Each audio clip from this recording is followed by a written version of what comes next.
Hey guys, Tomboy61, and today I want to talk about The Crew 2. Well, The Crew 2 had their closed beta over the weekend, and I got invited and decided to mess around with it, and this is just going to be a video on my thoughts and impressions on it, so stay tuned if you're interested in that.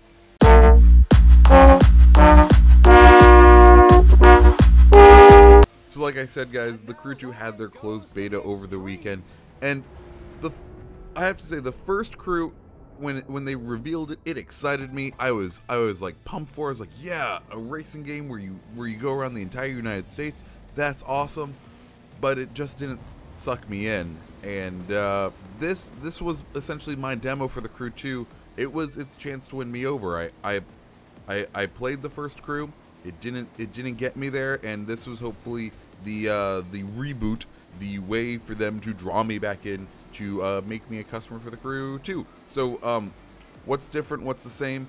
Well, they still have that massive map of the USA, and we still have all of that crazy car customization. I don't know if you remember, but you could make like an off-road version of a Ford GT. There was some great car customization and some really fun car customization in the old Crew, and that returns in this game. They do use a very similar system for upgrading your vehicle that like Need for Speed did, where you just get like a numbered thing. You don't get actual parts that you put on your car. Instead, you just get like a level 426 turbocharger, or like adds 11 performance points, and your previous one was 10 performance points. So you like incrementally increase your vehicle's power and stuff like that, which is an interesting way to go about customization, but it makes sense in the grander scale, because the thing that they did add in this game is they added boats and planes. So now you can drive anywhere, you can go off-roading anywhere, you can fly a plane anywhere, you can boat anywhere, though I would recommend only boating in water because a boat on land doesn't do much. And that's the new pitch for this game. Is it is any kind of racing you want, you can go out there and get, and it does an okay job at it.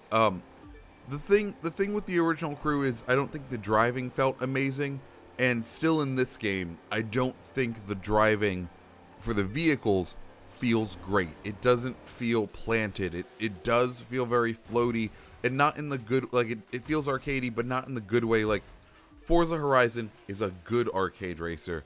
This is like a middle of the road arcade racer when it comes to the vehicles, and that's really unfortunate, because if they nailed the driving feel, I would be all over this. I tried it out. I raced like a Mustang and an F1 car and like several different things, and they all felt the same.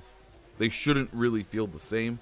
Like, yes, I get the numbers were going quicker, but I didn't feel the fact that the F car is super light and has a shit ton of downforce, and that the Mustang is a Mustang. Like, I didn't feel the difference between the two vehicles, and that's slightly concerning. Like, there should really be a noticeable feel and difference between a bone stock Mustang and a Formula 1 car. Now, let's go ahead and talk about the boats. The boats was the other slightly disappointing thing. Like, I get it.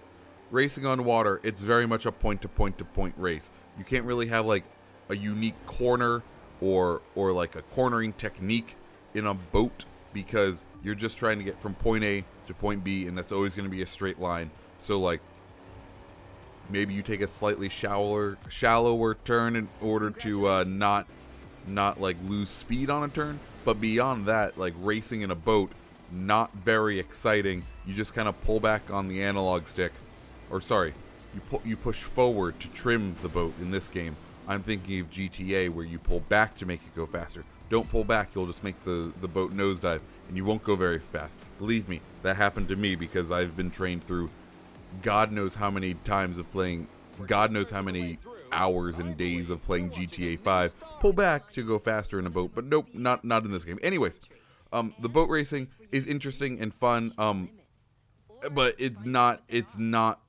Boat racing is fun, but it's not very challenging or interesting. It's very much a who has the fastest boat, because that's all it is, and that's kind of unfortunate. I think there's going to be some boat races like in canals and stuff where that will be a lot more interesting, but the main one that I got to play, not the most interesting.